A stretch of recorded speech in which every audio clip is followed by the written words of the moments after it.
So if you're talking to the receptionists at the hospital, do you have that? Like we call them the gatekeepers. You walk up, you need to register, and then I'll tell you where to go. This person, right? So they'll have a certain number of core scenarios, and then you would list out from the Treat People Right card and the non-escalation, de-escalation crisis management card and the duty of care card and all the other bits of your content, you would list what is it that they need. What are the big rocks? What are the little rocks? What's the sand, right? So you'd list that out, and then on this side, you would list out what are the behaviors they'll see. So it's very rarely a receptionist will meet, murder behavior, right? But as Vanessa's just described to us, will mental health staff or emergency department staff, A&E, could they meet murderous behavior? Yeah, which we just heard a story. So you're gauging level of risk and number of skills. So to come back to something we talked about earlier in the week, some of our training courses for the receptionists at the hospital, 2 to 3 hours. Could you do a lot of work with them in 2 to 3 hours? For the level of risk they face and the number of skills they need. Yeah? Yeah? I'm teasing Matt.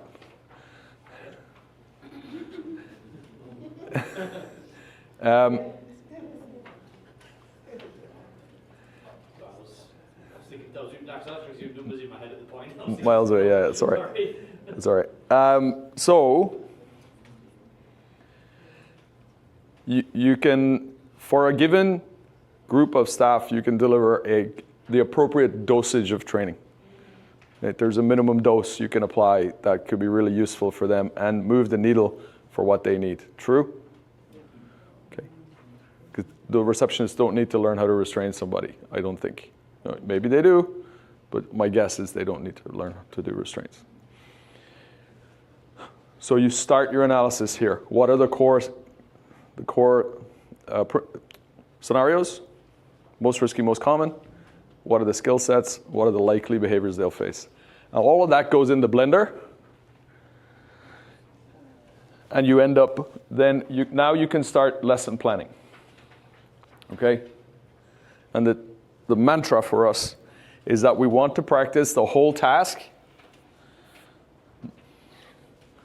Radio call to resolution, or nurse, nurse, to rum punch, or whatever the end of that scenario looks like. That didn't work. What, go and have a cup of tea? That's what I would say in England. Okay, so nurse, nurse, to pouring a cup of tea when everything's fixed. And so you move along the scenario, the beginning, the early part, the middle part of the scenario, the later part of the scenario, and then end of scenario. Situation resolved. Okay, so you're moving along this timeline in your session.